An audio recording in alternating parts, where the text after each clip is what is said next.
Wander Wealthy Podcast, episode 94 with Bobbi Rebell. Hey there, my friends. Welcome back to another episode of the Wander Wealthy Podcast. My name is Tess Wicks, and if you're new to the show, I am the host, and today I am joined by Bobbi Rebell.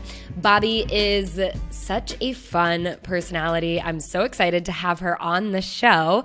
I've actually been interviewed on her podcast, The Financial Grownup.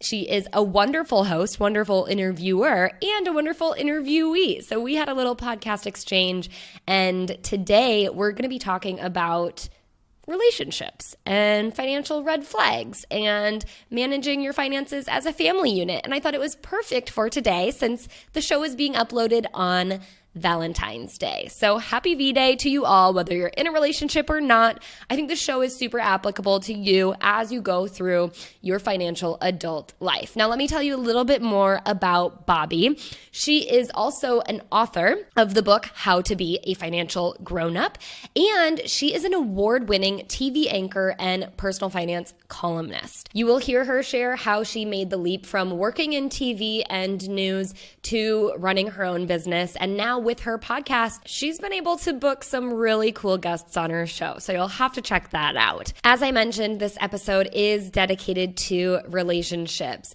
Bobbi is sharing her story about some financial red flags that came up in her first marriage and how in retrospect she realized that that was not the right financial partner for her. So we talk about those red flags. We also talk about how to start having those conversations around money and managing money as a family unit when you do start getting engaged and then married and managing money together with your spouse and also your children in the future. Bobbi has some really great tips around traveling as a family and being able to afford vacations as a family. So we talk at length about that and so much more. So let's just dive into this week's episode. Here is episode number 94 with Bobbi Rebell.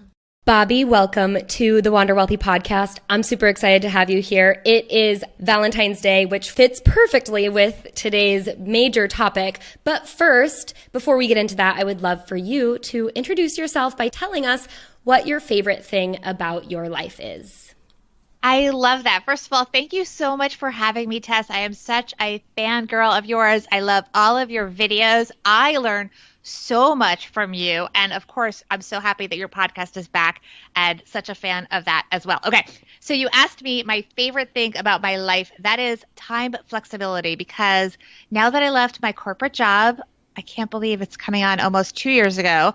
I have more work than ever, but at the same time, I get to choose when I work. And so even though that has limitations, so for example, I have a taping with a client on Wednesday, so I'm on their schedule on Wednesday. At the end of the day, I get to choose my time and I can focus on the things that are most important to me. So when I tape my podcast, which is Financial Grownup and now Money in the Morning, I can schedule that at a time that works for me so that I can be present for my friends and family when that is the best time for me. And so time flexibility. I love that. That is one of my favorite things too about life. But of course, it also comes with, it's kind of like a double-edged sword, because then we can get to the point where we work too much and stuff. So you got to know how to manage it. We were just talking about this. Exactly. Yes. You have to set up boundaries, and that right now is a challenge. But I did recently hire a assistant, and so that is helping because I'm learning to delegate. And also, when you have somebody else involved in your business, it forces you to set up systems. So I have recently been setting up better systems, better organization, and that helps tremendously with time management. Absolutely. And with just running a business efficiently and not losing things or dropping the ball. Let's dive into your story. I'd love to know how you got into your line of work. Okay, so right now I'm an entrepreneur, and really what I am is a content creator because I have my podcast and I am working with brands, and I also do freelance anchoring and still lots of journalism and all the things. And of course, I'm an author. I have a book called How to Be a Financial Grownup, and I'm working on a new one called Raising Financial Grownups. But the way that I got into financial news, which is how I spent the first phase of my career, had to do with my family and my dad, because my dad worked on Wall Street. He was an investment banker, classic whole cliche thing in the 80s and 90s. And so naturally, my dad wanted to follow me and the money, because that's where the money was, and still is to a large degree, on Wall Street. And of course, not only Tess did I not follow him, none of my siblings did. It's still a thing. But we all have good jobs. But the compromise with my dad when I was in college, when he wanted me to go work on Wall Street and I wanted to be a journalist, was that I got a journalism internship, but in business news. So I did an internship with CNN Business News. And what that did was really get me interested in personal finance and money and learning about it. I went and even took extra courses about it. I took a whole course test on how the Fed works, which is so nerdy in retrospect, but it really served me well to understand that. And so from there, I got my very first job at CNBC as, they call it a news associate, but it's basically the entry-level position there, kind of like what you would think of as a production assistant. And then from there, I moved on, and I eventually got myself on camera on Nightly Business Report, and then I was a global business anchor at Reuters before I started this business. So cool. You're like the girl we see on TV and we're like, I want to be her. I don't know. She's exhausted.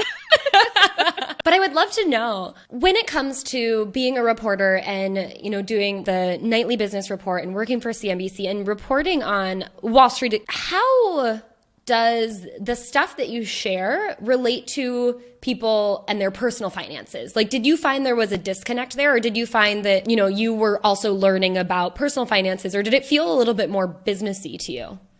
So I love that you asked this question, because this even goes to why I made the transition to having my own business and my own podcast, which is much more focused on personal finance.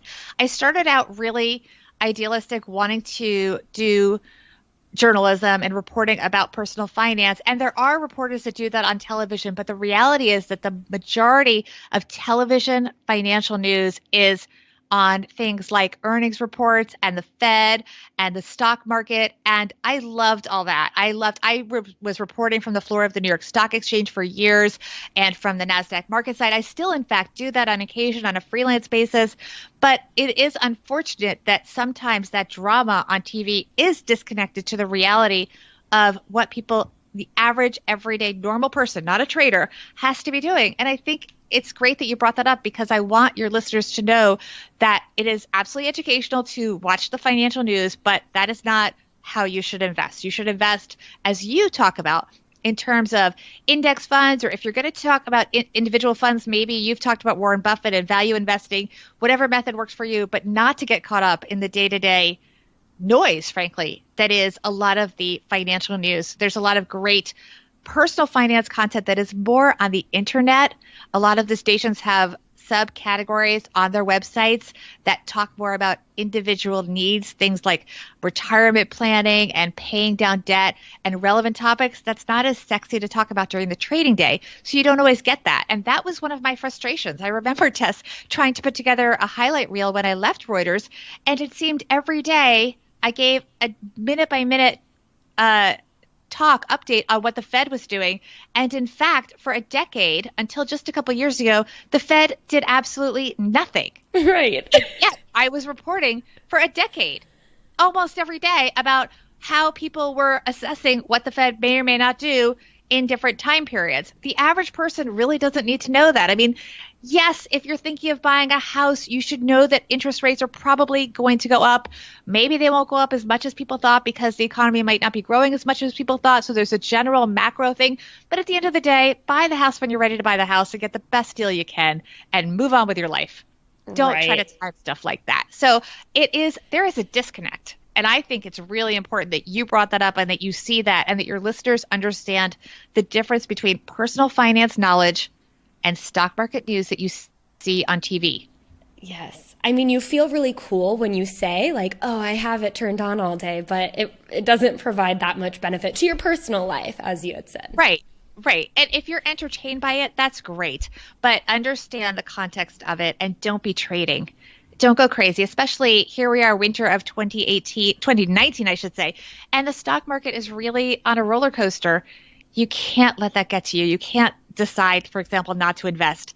You need to stick to the plan that is right for you. Okay. So I'm really excited to talk to you about your money story. And going back, because you had said that your dad worked on Wall Street as an investment banker. So I would love to know what money was like for you growing up and how maybe money has impacted, or your relationship with money has been impacted as you started, becoming your own financial grown-up, like your podcast is called, and really understanding money in your own way. Because I think that how our parents deal with money and what they teach us about money has a huge impact, but things obviously sometimes, maybe it's not all the time, do change throughout our life. I think it was complicated and confusing at times, because I did know in some sense that we were in a good place financially, but at the same time, there were times when I remember we moved into a new house, which was sort of a dream house for my parents. But I remember my mother hanging up towels to cover the windows because they had stretched so much to buy the house. And by the way, that was the philosophy at the time. Times have changed. At the time, it was stretch to buy the house that you're going to grow into and worry about the furniture and stuff later. So they were doing what they were supposed to be doing at the time. But she was hanging towels on the windows, like to cover up the windows, because it wasn't in their budget at that time to get window treatments. So it's sort of conflicted in that sense. And but they also always watched their money, and I was very aware of that. When we would go to the park, my mother would always pack lunch to bring with us. When we traveled on airplanes, we never purchased airplane food. So there was definitely a sense of being aware of not spending money frivolously. And then as we got older, my dad taught me and my two siblings about money, in that we had to come to him with a budget for the semester. And that was really a very precarious position to be in, Tess, because as anyone that's been in college knows, you don't always know what's coming. So at that age, to plan for 4 or 5 months ahead of time and say, I need this amount of money. And I was very fortunate, by the way, that I could just ask for the money, and in theory, he would write a check. We always had jobs growing up as well, though, and subsidized ourselves with our own money that we earned. But we had to come to him. We would meet in his study. It was a very serious meeting. We had to come prepared, and we had to present to him what our expenses were and what we needed for the semester. And then that was it. And I always felt such tremendous guilt getting what was really a handout, right? I mean, let's call it what it is. He was writing a check, and he was like, bye-bye. I don't want to hear, no, I need more money for this. And we didn't have cell phones, by the way. I'm a bit older than you. So there was no cell phone bill happening in college, but I had to still pay for all of my expenses, sorority dues, what have you. And the number always sounded really big. And I felt guilty, and I would cut down the number, and very often it got very tight. So I had a problem with underestimating what I would need, and that is something that I really learned from. Yeah, I think that can be really hard too. I remember when I graduated from college and started working full time, and this is kind of related to just like looking at the number after you calculate it all out, and you see this number, and you're like, that is really big.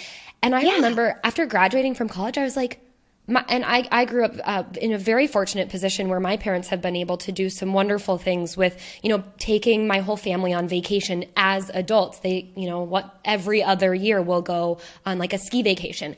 And now I finally comprehend what the costs are that are all involved in something like that. And I'm like, I remember at the time thinking, I will never be able to afford something like this. That is probably like a good percentage of my annual salary here at 22, 23 years old. Did you ever have a moment like that? Every day. So I mean look, I have a family of 5. I have my husband. I have 2 stepkids who are now in college, and I have an 11-year-old with my husband. For the 5 of us to go on vacation is so overwhelming. And it did impact the kinds of vacations that we would have. We definitely were making sure that we could use miles. I remember we went on a trip. We went skiing, but we literally, to make it work, we went to the place where we could find a Marriott where we had points accumulated. We went off traveling days, off peak, so that we could get use our points to travel with that. And then we were definitely aware of the places that we ate, because just a meal times 5 when you're traveling. I mean, you can spend $150 on breakfast. It's crazy. Yes. So, we would go and we would have breakfast. You could just, buy some cereal and have it in your room. And then at least you're only eating lunch out. But the magnitude. And one thing that we've actually done is we've realized, in part because the children have different interests, because my stepkids are 22 and 19, and then we have the 11-year-old, as I mentioned, is we've kind of made peace with not everyone goes on every trip because they're not in the same life phase. So when one kid, I took the 11-year-old right after I left my corporate job and could do it, I just took him to Disney because you know what? The other ones just didn't want to go. And to drag them and pay times 5, it's not worth it. Mm-hmm. And then they can go on a different kind of trip. So Bradley, my stepson, he fences at a competitive national level. He wants to go to the Olympics and he's doing really well. So a lot of his travel money goes to my husband and Bradley. And sometimes now he even goes alone traveling for fencing. We went to Iceland, which is one of the most expensive places on the planet, but we just took Harry. And that was it. And Ashley gets her own vacations now with her sorority sisters. That's what she wants to do. And first of all, schedules alone are very hard to coordinate for a family of 5 when 2 are in college and my husband has his job, which has his demands. So realizing that, and a lot of my friends have said that's not that unusual, that not every trip has to have all 5. And some of them do. Right. You know, skiing has been something that the 5 of us can do. Because everyone can kind of do their own thing. The little one can be in a lesson, and that works. But you have to find a way to make it work. But the magnitude, as you mentioned, of taking a large family is huge. Yeah. And I love that you said you find ways to make it work. And you had mentioned your mom always packed lunches to go to the park or to, you know, if you went on an airplane. Salami sandwiches on white bread. Right. My mom, when we go skiing, there's my favorite story. A couple years ago, we went skiing and my brother-in-law bought a Kind bar, and I think it was $6 because it was on the ski hill. So you're like surrounded by nothing. So you have to eat. So he buys this Kind bar for $6 and he was just eating it so mad. But my mom always makes us bagel sandwiches when we go skiing because skiing is a pretty expensive hobby that we've had, and being able to travel is also pretty expensive, but you find ways to make it work. You pack the lunches, you eat the cereal in, and you find ways that are, I think it also has to do with priorities. Like less priority to you is that what you eat. Higher priority is being able to go further or go more, do a more expensive hobby or something like that. Right. Like a good example is when we were in Iceland, we splurged and we had a private guide one day to go off-road in this like amazing Jeep, and we went into this volcano, whatever. And the travel people that coordinated it wanted us to have this lunch while we were there. And it was so, I can't even, I feel like it was like $600. It was something, I couldn't even believe it wasn't a typo test. Okay. Mm-hmm. And we're not foodies. We just aren't. And certainly not at that price point for 3 of us. And I just said, cut the lunch. And they said, oh, but there's no restaurant there. Where are you going to eat? And I said, we're going to bring power bars. And you know what? We brought power bars and we sat at a picnic table in a national park and we had our power bars. And it was fine. I love that. Being in Iceland is probably like being at a ski resort because it's just you on an island. It was awesome, though. I highly recommend it. But again, we splurged on the travel guide because that was value. And we did not, because we're not foodies. If somebody's thing is to have a barbecue at the base of the volcano, then maybe that's their thing. But for us, with our 11-year-old with us, that wasn't going to be a priority. And we also didn't want to spend the time. But I mean, we saved so much money and we really had a nice little picnic with our power bars. Oh, so cute. All right. Well, thank you for getting a little off topic for that. But it's a big memory that I had about the cost of things and figuring out how it was going to work out. I would love now to go into the tangible tips round. So I had mentioned that this is a perfect episode for Valentine's Day because we're going to be talking about finding the right financial partner. And you have a really great story about this, something you had mentioned in correspondence with me and me living in Italy, that it had come up for you. So I would love for you to tell us the story about you kind of finding maybe a wrong financial partner and what all transpired from that. Yes. Well, so I had a trip to Italy with my now ex-husband. I had what many people refer to as a starter marriage in my 20s. We met when I was 25 years old. And while we were dating, not yet married, we went to Italy. And we did, by the way, we had a good time. I don't want to say we didn't have a good time, but I should have been paying more attention to the way that he planned the trip because we were good financially. I mean, we both had good jobs. We were not on a super tight, crazy tight budget. We didn't have student debt. We were good. And we stayed and we traveled in ways that were, they were red flags, but I didn't see the red flags, Tess. So we traveled, we went to very, very one-star hotels, and not in the right locations.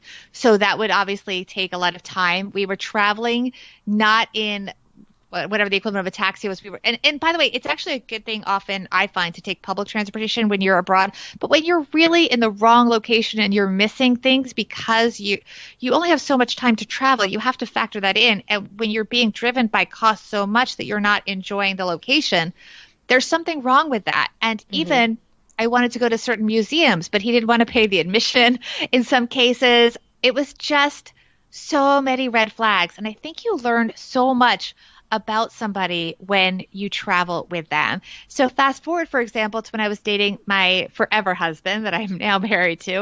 And I know one of our trips, we both took trips with our families when we were dating. So he went to Israel with my family, and I went on a boat trip with his family in the Caribbean. And you do learn so much about them. And I learned that he has a great relationship with his family. And I learned that they love to spend time together and that they have a great relationship. And hopefully he learned some good things about my family. He also learned the reality of my family, that we're very schedule driven, that my father expects everyone at breakfast at 7 a.m. He expects them to have done their homework about exactly where we're going.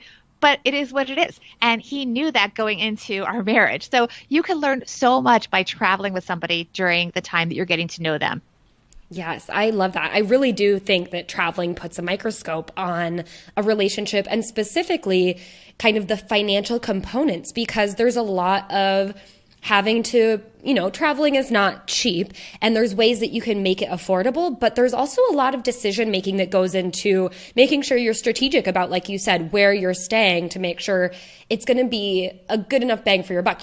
I was expecting you to tell this story and say that he just blew every dollar, but I love that you actually said it sounds like he was just, very frugal, maybe even cheap. In the wrong ways. Wrong way. There's a good way to be frugal. Okay, you can say we're going to go to the museum, but hey, we don't care whether we go Wednesday or Thursday, and Thursday happens to be free admission day. So let's go Thursday. That works. But not going because you don't want to pay the admission and you could just learn just as much walking the streets. I mean, come on, you got to go there. So, and again, with the hotels, with even where we would eat, of course, I don't think you always get the best of the city going to the most expensive restaurant, but to always go and just eat in, off street carts or whatever, or just the absolute cheapest place only, it's too much. It's just too much. You have to live your life a little bit. And I don't think I was paying enough attention to his priorities. Yes. And I think sometimes what we do, especially when it comes to relationships, is we let things like that slide because we're convinced that it's not like a standout point. So what I would love you to talk about are just what are those warning signs to look out for when it comes to relationships and money? Because I think it's so easy to just kind of turn a blind eye and act like, oh, that, I think we'll be able to work through that. And then it could come boiling in your face.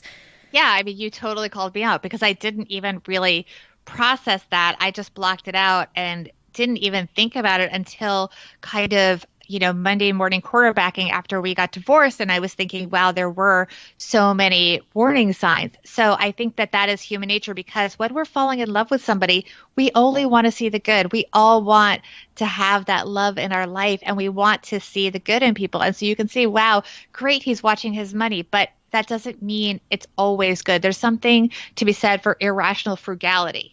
Right? Mm-hmm. It wasn't like we went and we said, okay, we really don't have the money to go to Italy, but we're dying to go. So let's just do this the cheapest way. No, that was not the case. And I think it's important that you have the context for why decisions are made and that you understand the big picture and who they are. That was the way that he was going to live his life. And it really created problems for us down the road because he was always almost playing poor when he wasn't. And that is not. That's all. You have to have the right balance while being responsible. Of course, it's just not fun to live your life like that. And it creates a lot of stress. It really does. Yeah. You have to have the balance, like the I'll eat a power bar for lunch kind of balance, but we're going to have a nice dinner when we get back or something like that. Well, exactly. I mean, realize we were having the power bars while we were on this luxury tour with this fantastic private guide. So Right. there was we're talking about Iceland again, but so there was a balance there, and we had a huge, huge breakfast that came with our hotel because, of course, we stay loyal to one hotel chain so that we get all of the perks. So those are smart, strategic ways to save money that are great because we're getting such great value. We get room upgrades everywhere. We really value, for example, getting a one-bedroom suite when we travel with kids so that everyone's in their own room. Those things are important, and you'll spend money on them. We always try to get the club lounge included, so that's free food, and it's great when you're traveling with kids. That's a big tip, actually. If you're traveling with a lot of people, even if you have to pay for it, and hopefully through loyalty to a certain hotel program, you don't have to pay for it. I don't know that we've ever had to actually pay cash for it, but we recently went to Florida to be near my in-laws and visit them. And we stayed somewhere where there was a club lounge. And I know we're getting off topic again, but this goes to smart frugality is we had 5 meals a day free, included free with our hotel room. And that's great because when you have a child, you could just bring him in there at any time and he can just eat to his heart's content. And you don't have to haggle about, oh my gosh, are you ordering another $30 hamburger by the pool, which I can't handle that stuff. I can't. Right. I hear you. You had mentioned that you and your now forever hubby have figured it out. You got the experience of traveling, but besides traveling with someone, what are some other tips that you have for couples to get started with getting on the same financial page? And my follow-up question to that I'm going to ask now, because I think it's best to start with it almost, is when is really the right time to start that discussion, and how do you break the ice there? So I think that there is no specific time, but the wrong time. And this goes back to when I was 25 years old with that first husband, is definitely the discussion about money has to happen before you make a lifetime commitment because, again, it shocks me. You talk about red flags. This is on me to a large degree. I got engaged to him without knowing his income. Right? Mm-hmm. So think about that because love is everything in life. Trust me. And, you should never not marry somebody just because they have some financial situation. It's why they have it. And in this case, there was no big surprise. His income was fine. We obviously had different values, but it wasn't like, he had massive debt or anything. There actually was no big secret. But the fact that I didn't ask and I felt like I didn't feel comfortable asking, and yet I was going to tie my entire financial future to this man. That's on me. So I think we have to find the strength to have that conversation. And there's so many nuances in individual relationships that each person has to find the opening themselves, but it's never going to be an easy conversation. Maybe it can come up in the context of you thinking about your asking for a raise, or if maybe you ask for some advice about your compensation and it can come up that way. Whatever is comfortable in your relationship, but you have to have the information. And once you have the information, then you can evaluate whether their values are the same, because somebody might have massive student debt because they're ambitious and they are accomplishing something with that debt. Not all debt is bad that you have. It's bad if you're not having a plan to tackle it, but having debt because you became a surgeon, okay. That's okay. Having debt because you went out on a shopping spree for no reason, that's not good. However, even that, if you say, okay, I am now a financial grown-up and I know what I did was wrong and this is my plan to tackle that debt, are you okay with that? That's okay. Mm-hmm. Because we all make mistakes in the past and you have to forgive people and accept that and help them as long as they are coming around and you can be at the same place together going forward. Yeah, I totally agree. And I think going back to the warning signs, one warning sign you might look out for, because I feel like a lot of people get afraid to ask the question, or they've actually felt pushback if they did bring up something in the general sphere, and that's a red flag, right? That is the red flag. Right. So we're going to go into the money round. These are all really great tips, and I think we can roll it into the money round because I would love to know what you and your husband communicate more on a daily basis about, or how you got on the same financial page in your relationship. Because like you said, all relationships are different. So we can only really learn from maybe what did you guys do and why did it make sense for the two of you to have conversations about XYZ for your specific life situation as you got into your relationship? So we talk about money goals all the time. It's an ongoing conversation, and we don't always agree about things. I always want to downsize when we get older. He feels strongly, for example, that he wants to always stay in the home that our children grew up in, because my stepchildren grew up with us as well. So it's not about agreeing on everything, but we always are discussing things, and things can evolve, and our desires and our goals can also evolve. I talked about just being in Florida. I love Florida. I want to move to Florida one day. And, maybe he's coming around. So, those things can evolve. So there's the big picture things, which we talk about all the time. In terms of day to day, I think it's really important from a practical standpoint that someone owns it. And in our relationship, that's me. Someone is the final make sure the bills get paid. I think if you want to divide and conquer and that works for you, fine. But for us, at the end of the day, I'm the one that does the paperwork, and it's on me. And that way it's not that I can't mess up. It's not that things can't slip through the cracks. Of course, everyone's human. We all make mistakes, but it's very clear. It's not, oh, I thought you paid that bill. Oh, I thought you paid that bill. No. That's my job. That is what I do. He does plenty of other things, but this way it's very clear. And that's the most important thing, that you communicate who owns it. Yeah, that's something I never really heard before, but it makes total sense, because I think it can get really confusing, especially if you're in the process of merging your finances. Maybe you're just starting to live together, or you just got married and you're really wanting to obviously be in a financial relationship as well as your wedded relationship. I think that one comes with the other. So that can probably get lost, especially even just those first few months or the first couple of years. Right. Things can fall through the cracks. Well, you bring up a really good point. So the first few years, he actually had a company that unfortunately got hit in the recession. But then when he moved into corporate jobs, and even most recently, 2 years ago, he started a different corporate job, rather than us sort of guessing what the other one was doing with a retirement, whatever, I go into his fund, and I'm the one that's setting up his 401k and knowing what I manage that. And I manage I have a solo 401k now with my business, but I'm the one that's kind of looking at it, and I can see our total retirement picture for the two of us. So that's really helpful. And even the health insurance, it's very clear I'm the one that runs it. So when the kids have a question about that, because I have young adults now, my stepkids are 19 and 22. And even last night, Bradley came in and said, oh, I am looking for a doctor. I'm like, okay, let's go in, and I can help him find the doctor that he needs.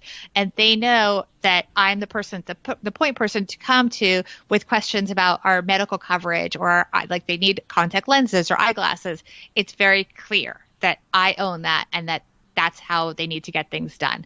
And I think that divide and conquer is really helpful for us, because then I'm also looking at, for example, when I set up his every November, you have you have to set up your flexible spending, all the open enrollment stuff. I am looking at our total family and knowing, okay, we're definitely going to burn through the full $5,000 of the domestic flexible spending. Let's do that. We're definitely going to burn through the limitations on the healthcare flexible spending. So I can see our total family picture and make the decisions for our family as an entity. And I think that's worked for us. Right. Other people might want to do it more in a shared environment, but that way he's not in the minutia of it. He knows that I'm looking at it, and I can see, oh, this bill's going to be really big this month. We need to figure out what we're going to do. How are we going to manage that? I can see the total picture. Yeah. Every family needs that point person. Right. The buck stops here. And for people who, okay, they're probably like, that sounds awesome, but I do not feel like I know enough about finances at this point to be able to take on this role. What is your advice to people that are young couples really getting started in their financial world as a couple? What can they do? So this is a great time for everyone, because there's so much information available. First of all, just through your resources, Tess. You have tremendous resources for young people. And I especially want women to empower themselves with the actual knowledge. So first of all, find someone that you relate to, that you trust, that is engaging, that you're going to, just like an exercise class, you have to find the person you connect to. If you're into SoulCycle, great. If you want to do dance, great. Whatever kind of person you want to learn from, find that person. And I think you're a good person to start with, obviously. Thanks. And then, but also I have to say, I am a big fan of primary sources. So if you have a question about what is eligible, for example, for domestic flexible spending. So for example, here in the US, we can put aside money and it can go towards paying for eyeglasses or paying for medications, things like that. You can just go to the IRS website and see what's eligible. I mean, there's plenty of reporters to write articles about that, sure. But a reporter can make a mistake, whatever. Go to the actual IRS website and find that list from the IRS, and they will tell you that your gym membership, it may be eligible, but your golf club membership is not. Or your yoga mat, absolutely, you can expense that for a wellness benefit or something, but you can't expense the yoga classes, whatever it is. But if you go to the actual first primary sources, and the IRS has a great website, believe it or not, it's actually really well written. I am a big fan of it, and people laugh that I love the IRS website, but when I was studying to be a certified financial planner, that was my go-to. So I would say find people you relate to, like you, and then primary sources. All right, my last question in the money round is just about you and however much you want to divulge, but I think it's always really helpful for people to just like understand where other people are at so they can not compare themselves, but just see how other people manage their money, especially the experts that really do tend to do it well. Not everyone does it very well, and that's okay too. But I would love to know what your current money plan is, meaning how do you make money, what do you spend it on, and what are you saving for right now? So this is always a roller coaster, and it is important to understand that it is always evolving.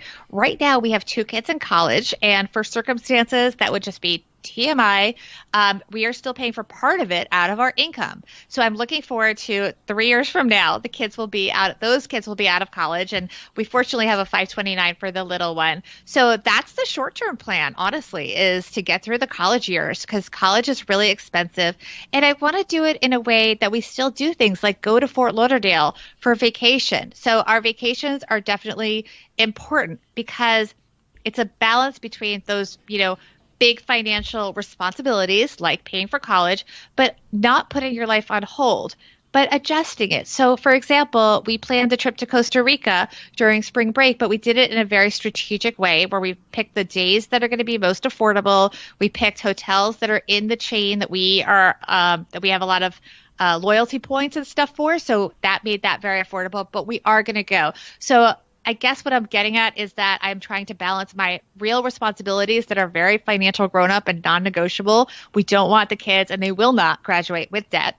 So that's really important to us to give that to the children, that they have that freedom when they graduate, but not to put our lives on hold, because I'm really sad when I hear people that are being so frugal, and if, let's say this is the thing, let's say they want their kids to have a Disney vacation.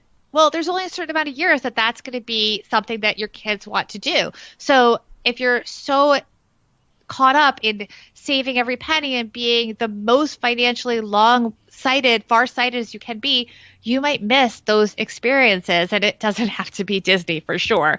But whatever it is, a summer at a beach house, it's important to find a way to still do those things. So that is my sort of short-term plan, is to have that balance.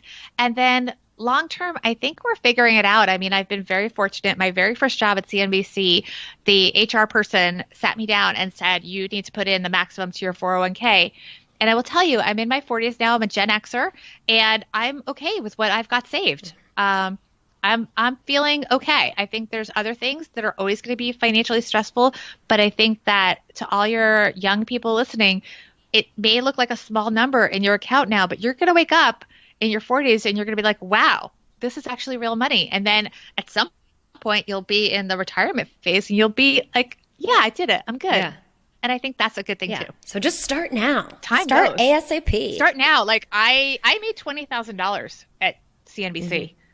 That's nothing. Like, I mean, it's a lot for some people, but for New York City life, $20,000 is not going to carry you that far. But I'm really proud of my 22-year-old self that I did listen to that HR person. I did not know what a 401k was, but she just said, I'm going to check this box for you. And we did it. And, I still have that money. Yeah. I mean, it's really amazing that this time has gone by and it does grow. And even though the market's really scary now, over time, that money has grown and it's there for me. And it really gives me a big feeling of security, especially because there are going to be times in your life when, like right now, I talked about we are paying for college, and that's a short-term financial stress, but it's a short-term stress. But over the long term, we're still putting in that money. I mean, my husband's 401k, I'm so proud. He is putting in the max this year. That's important. Yes. I have limitations because of my business, but I will hopefully put in the max. Right. And that continuity pays off, and time does go. You think that, you can't get the money till you're 59 and a half, but at some point we're hopefully all going to be 59 and a half, and we'll have access to that money, and it'll be really cool, really cool. To see that number there. And it's going to be a big number, guys. If you do your thing, it'll be big. Yes. And this totally closes the loop on what I had mentioned when we first started, which was my big fear of how am I ever going to be able to do something like this for my family? And there my parents are near 59 and a half, and they're sitting there going, we're so glad that we invested when we did and continue to do so. And now we can take our family on vacations and treat them to this. Exactly. And remember, there aren't absolutes. I mean, we've kept the retirement. Like I said, we are maxing out my husband's 401k. That's automatic. That comes out. And we prioritize that over necessarily having every penny saved in advance for our kids' college. Because you know what? You can't borrow for retirement, but you could. If we had to, we could have our kids have student debt. I am hoping, I don't see that happening. But that would be better than us not having retirement and having them have to support us. Right. So you have to put, it's like that oxygen mask. You have to keep that retirement savings going. Automate it, forget it. All those cliches are there for a reason. And it's okay if you don't have every penny of college for your kids saved in advance and you pay some out of just your paycheck. That's okay. It doesn't have to be 100% in advance. Absolutely. Bobbi, thank you so much. This was very informative. We're going to wrap up the show now with the quick and dirty Q&A, and I would love to start with knowing what your most used app on your phone is that isn't social media. Okay, and that's hard these days because so much is social media. You have the best questions, Tess. So my favorite app, well, my most used, I should say, is Rent the Runway, because I find that in my new world, I don't want to be buying a lot of clothing because I am not going to an office every day. I love wearing my sweats at home. I know that's not the best thing, but for me, it's working for me. But when I go and I do speaking or I do an author event or I work with a client, I need to look my best. So Rent the Runway is a great way. I have a monthly subscription.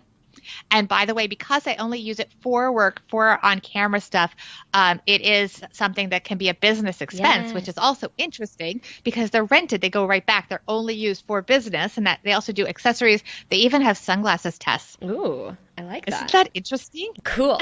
What is one thing you can't stop thinking about lately? And it does not have to be money related, but if it is, that's cool too. I am obsessed. You can relate to this. I'm constantly obsessed with making my podcast, Financial Grownup, better. And my most recent obsession is the new Money in the Morning podcast that I am launching today. It will be out by the time this airs, so people will see whether it went well or whether it was a total train wreck. But I am obsessed with my business ventures, and I think that's a good thing. I think that it's cool to be excited about your business. Absolutely. Who is your favorite person to follow on social media? So I am obsessed, and this is another mom, but she's much cooler than me. Chrissy Teigen. Oh, yes.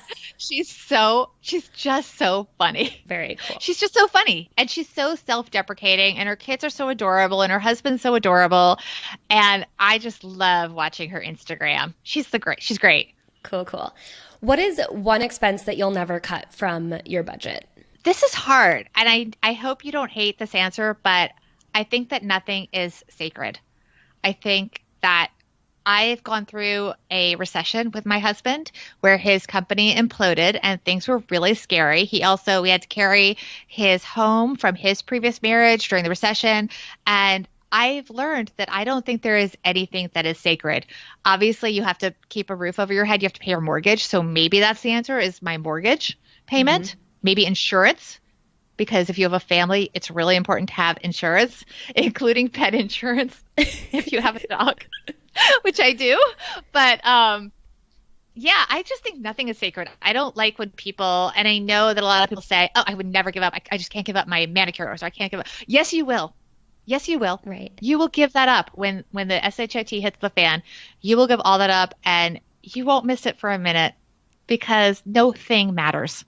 I love that. I think that's a great lesson to hear, or little tip to hear, is it's true. When you need to make it work, you'll make it work. Yeah, people are like, oh, I could never give up my latte. And like, let me tell you, and I have my lattes. I have mixed feelings. I'm friendly with David Bach. I have mixed feelings about the latte factor. But yeah, you would totally give up your latte if you needed to. Please. Right. What is your favorite money book? Okay, so first of all, my own. I love my own book. It was a passion project, and I just really love my book, and I want more people to read it. But my book, other than my own book that I think people would learn from, and by the way, my book is called How to Be a Financial Grown-Up, in case that isn't obvious from the whole Financial Grown-Up brand. Yes. But my other favorite book for other people to read would probably be Broke Millennial, which is by Erin Lowry, and I did write a testimonial for it because I love the book so much.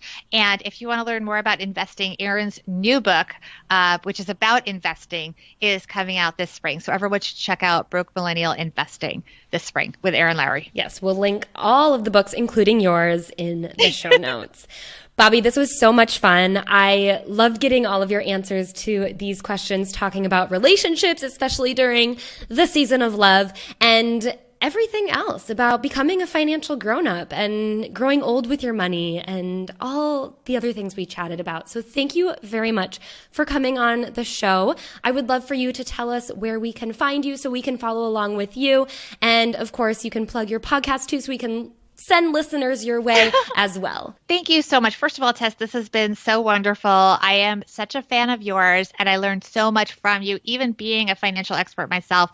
You have amazing tips on both your YouTube channel and your podcast. So your listeners and your viewers are so lucky. If you want to follow me on social media, I am on Twitter at Bobbi Rebell, on Instagram, Bobbi Rebell with the number 1. So Bobbi Rebell 1. You can always, by the way, you can email me at hello@financialgrownup.com. My Facebook page is Bobbi Rebell. My book is How to Be a Financial Grownup. My podcast is Financial Grownup. And my new podcast with Joe Salzihai from Stacking Benjamins is Money in the Morning, which we tape, by the way, live on Facebook.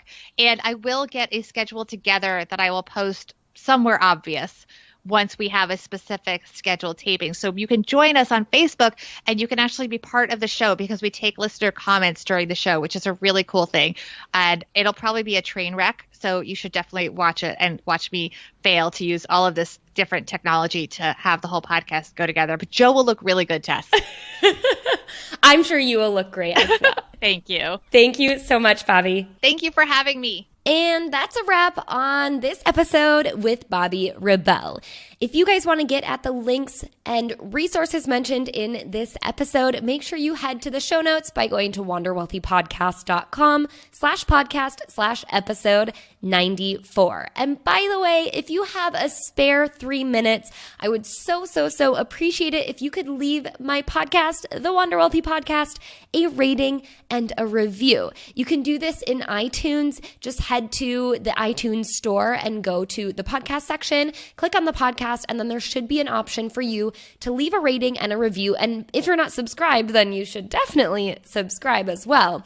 I know it's not the most easy and simple thing to do, and it does take a little bit more time, but I so appreciate it if you can make it happen. It helps more people find the Wander Wealthy podcast. It helps more women discover how they can be empowered and informed to take care of their financial life. And it is all thanks to you. If anything, if you don't have time to do that, then just share the episode. You can do it through iTunes or also Spotify. If you tag me on Instagram sharing the episode, I will absolutely make sure to send you a thank you message and even share your post on Instagram. Whatever you can do to get the show heard, I am so grateful for that. That is how we spread the good word and we get more listeners and more people in the community. In other news, I just want to say thank you if you did sign up for the Invested program and enroll during the special launch weekend that was last weekend. If you are a new member of the Invested program, thank you and welcome. And I am so thrilled that you're in our world. If you're interested in investing in the future, or even now, you might want to shape up your strategy, you can sign up for my free investing boot camp by going to wanderwealthy.com/invest. Over the course of 10 days, I deliver 8 emails teaching you all about investing and how to start getting yourself on a prudent passive index investing strategy. From there, I will introduce you to the Invested program, which is my very comprehensive online course that takes you from zero to invested in 30 days or less. And you get exclusive access to me and a behind the scenes look at my investment accounts, how I use the strategy I teach in the program that, by the way, you can absolutely personalize for yourself. And I show you how I personalize it for myself, and then I invest based on that strategy. So there's so much good stuff there. But if you just want kind of a sneak peek and you want a little free resource, get into the investing bootcamp by going to wanderwealthy.com/invest. All right, that is all I have for today. I hope you guys are having a wonderful February. Happy Valentine's Day from me to you, my girlfriend. And until next time, I hope you wander wealthy.